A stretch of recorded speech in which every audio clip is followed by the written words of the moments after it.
Good afternoon, ladies and gentlemen. Your Excellency, it's a pleasure to see you all here.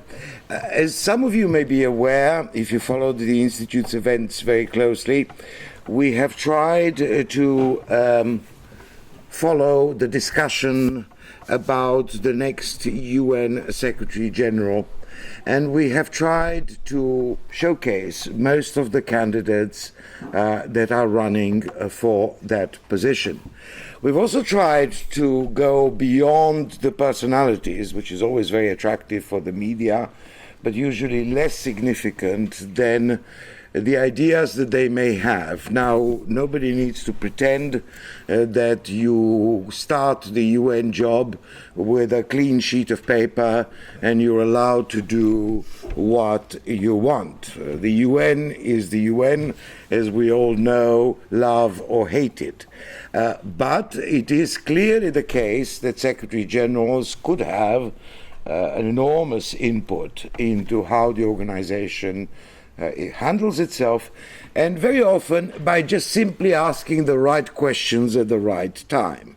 And there's plenty of them, from the question of the internal decision-making of the organization, the peacekeeping operations, the budget and the way contributions are assessed and paid or not paid, the reform of the UN Security Council, which is one of the oldest chestnuts around, and finally, of course, other issues which brought the UN into disrepute, like, for instance, the serious allegations of sexual abuse of peacekeepers in African operations recently. One innovation this year has been the almost auditions, almost sort of Hollywood-style auditions that candidates had to put up with before the General Assembly. I think it's an interesting kind of innovation in a sense that it sort of makes the whole process slightly more transparent and accountable. And it also, in an indirect way, removes a bit of the influence of the big powers in choosing the candidate who ultimately wins the position. I'm very grateful, therefore, to have Mr. Jeremić as the fourth person addressing us among the candidates for this position. He's recently been confirmed in his position as the official candidate of the Republic of Serbia for this particular position. He's got, as you know, a distinguished career behind him as Foreign Minister of Serbia, of democratic Serbia, emerging at the end of the horrible wars of the 1990s, but also as someone who was president of the 67th session of the UN General Assembly for the first time since the end of the Cold War in a contested vote as well. So I think he brings both an enormous amount of experience as a national candidate and on the international stage. As always, the presentation will be on the record. The discussion subsequently would be off the record in order to allow Mr. Jeremić the possibility of perhaps tackling some of the more sensitive issues. Vuk, the floor is yours. Well, thank you very much, Jonathan, for this most kind introduction.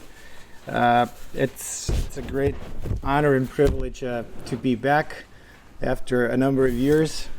I remember coming first to Rusi about 12, 13 years ago when I served in the Serbian government as an advisor to the defense minister of Serbia in Montenegro at a time, and he was also speaking here. So it's great to be back, and I want to thank Dr. Isle, and I also want to thank my good friend Karen for making this happen. I also want to thank my dear friend Tim Judah for proposing this as an idea, and I'm very grateful to be in London at the first campaign stop, if you will, on Queen's birthday. It's probably not a better time to come and start a campaign in the UK at least. So I see many familiar faces here in the audience. Thank you very much for coming and joining. Last week, as Jonathan said, was this unprecedented hearing, if you will, hearing of all the candidates that are running for the post of the 9th Secretary General. And I did come at the very last moment to New York. I did formalize my candidacy at the very last moment, but now I'm here, and I'll try and share with you my views on ways forward for the UN, on ways forward for the world. Given that we live in a defining, I would say, moment, that's at least my opinion. We live in a moment when the world actually is in the midst of a profound transformation that is perhaps unprecedented in scope, scale, and certainly in pace. Whilst it is becoming more globalized and more interdependent, it is at the same time burdened by growing geopolitical friction, pervasive instability, degradation of planetary environment, and also erosion of confidence in the international system. So ensuring peace, stability, and continued human progress under such conditions, in my opinion, will require new global strategies and solutions, and also far more intense international cooperation. And I believe that at the center of our generation's task to ensure peace, stability, and continued human progress must stand the United Nations, the organization uniquely endowed with comprehensive legitimacy and universal membership. Informal networks, voluntarism, or ad hoc pluralism, no matter how well intended, in my opinion, cannot be a substitute for a robust, inclusive multilateralism in the 21st century. However, there is a mounting criticism that the UN system is underperforming, that it contains too many moving parts, that it has failed to modernize and to adapt. Recently, one outgoing UN senior official called it a Remington typewriter in a smartphone era. A lot of people say that its effectiveness has diminished, and that the status quo approach by the organization will make it unfit for purpose in the 21st century. And while the UN does remain a depository of grand and enduring ideas, the institution's many accomplishments are in danger of being overshadowed by a sense of stagnation and perhaps even failure. So, in order to fend it off, this perception, I think that the next Secretary General, the 9th Secretary General of the United Nations, will need to stand at the forefront of a bold joint effort to rejuvenate the United Nations. And I think that is an important task for anyone who aspires to get this job, to come forward with a set of concrete proposals to member states and the wider international community as to how this may come about. So last week in New York, I presented a detailed policy platform with 53 concrete commitments on how to try and improve the works of the United Nations. And I'm proud to actually share it with you. There are several copies in the back. I understand this is the first time that somebody thought that this was a good idea to actually come up with a set of concrete proposals. And I'm proud to be the first one. We'll see how well it plays out in the end. But I see this platform as my contribution to the furthering the goal and idea of transparency in the process of the election or selection, if you will, of Secretary General. And I also see this as an invitation for dialogue. This list is by no means conclusive or set in stone. The proposals are, if you will, grouped in 5 clusters or 5 chapters. Sustainable development is the first one. Climate change is the second one. Third is conflict prevention and peace operations. The fourth cluster is to do with human rights and humanitarian relief. And the fifth, the last, but by no means the least significant one, is to do with the revitalization of the United Nations Secretariat, which is the place that is most directly run by the Secretary General and where the Secretary General can actually make a direct and almost immediate impact. So, starting by sustainable development, we all know that last year, under the auspices of the United Nations, the world leaders came together in a bold effort and stepped forth to embrace a new form of cooperation on a planetary scale. After meetings in Addis Ababa, New York, and finally in Paris, they came together to agree on a universal framework for achieving sustainable development and control of climate change. But the fulfilling of this commitment and the follow-up on these proposals is not going to come through inertia or by automation. I believe that such a comprehensive undertaking will necessitate a coordinated and solutions-driven global campaign led by the United Nations. And therefore, I intend to place sustainable development and control of climate change at the very center of the organization's endeavors. And I also intend to instruct the entire UN system, including its country offices, to do the same, to prioritize sustainable development and to work closely with their host governments and civil society, and jump-starting and following up on the commitments made by the world leaders in those 3 important sessions of 2015. As I said earlier, the 9th Secretary General will take up the post at the time of pervasive instability and rising geopolitical tensions, which is a place which here at RUSI a lot of people know a lot about. Endemic violence in the Middle East, recurrent conflicts in parts of Africa and beyond. These are all posing a great challenge to the conflict prevention and peacemaking arm, if you will, of the United Nations. We're also faced in our era with the upsurge of terrorism and violent extremism perpetrated by non-state actors that reject all common civilizational norms.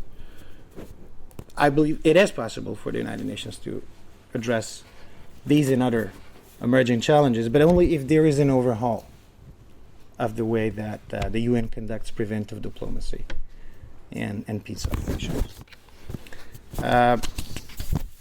I also believe that the United Nations needs to establish a new generation of stabilization missions that could be deployed whenever and wherever the need arose.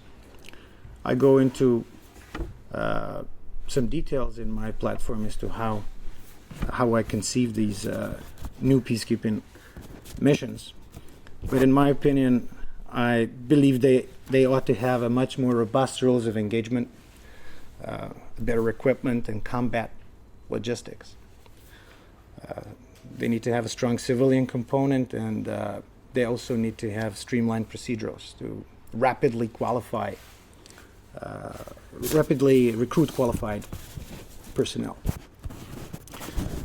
I believe that when it comes to peacekeeping, a very important task for the next generation of the UN is going to be to consolidate peace contribution in the African continent. And I propose, therefore, the consolidation and the launch of a new deal for African peace operations. I go into more details in the platform. I would also seek to enhance the organization's overall counterterrorism capability and to use this capability that the UN has to assist member states in addressing issues related to violent extremism throughout the world. A very significant section of my platform is devoted to human rights, one of the 3 core purposes of the United Nations. which 70 years after the adoption of the Declaration of the Great Universal Declaration of Human Rights is, in my opinion, not adequately prioritized by the UN system as a whole. Starting with the budget, only 3% of the overall UN funds are devoted to one of the three core purposes of the United Nations. If I get elected, I intend to champion and prioritize human rights as a core UN purpose, as a system-wide core UN purpose. I believe that we should not only devote increased attention to civil and political rights, but also to economic, social, and cultural rights, education in particular. And there are some very concrete proposals that I make to enhance the UN warning systems for preventing genocide and other mass atrocity crimes. I am proposing a new task force to be chaired by the Secretary General, and that would involve all the relevant agencies and commissioners throughout the UN system. That commission would be meeting monthly, and its main task would be to enhance the early warning capacity of the United Nations. For decades, the UN has worked to alleviate the plight of refugees, displaced persons, and other populations affected by armed conflict, as well as natural disasters and catastrophes. And it is obvious that the current capacity of the United Nations to provide humanitarian relief, support, and assistance in the face of recent crises has proven to be inadequate. I think it is evident that we haven't found yet sustainable solutions for crises of this magnitude worldwide. As Secretary General, I would decisively act to mobilize sufficient resources on the part of the UN system to provide appropriate humanitarian assistance. But I believe that our duty does not end there in providing them with shelter, food, basic safety. I think it is our task also to assure that their human dignity is preserved, and also that they get a chance, a realistic chance to fulfill a prosperous future. When I was recently visiting refugee camps in the Middle East, I witnessed immense hopelessness and pain. I think we're not there. We're certainly not there yet. And I think that we need to engage as humanity and as the Organization of the United Nations to make this a reality in the 21st century. There are more than 60 million people worldwide who are in need of our support. To go to the last but not the least important part of my platform, I believe that the beating heart of the system, which is the Secretariat of the United Nations, need to be revitalized.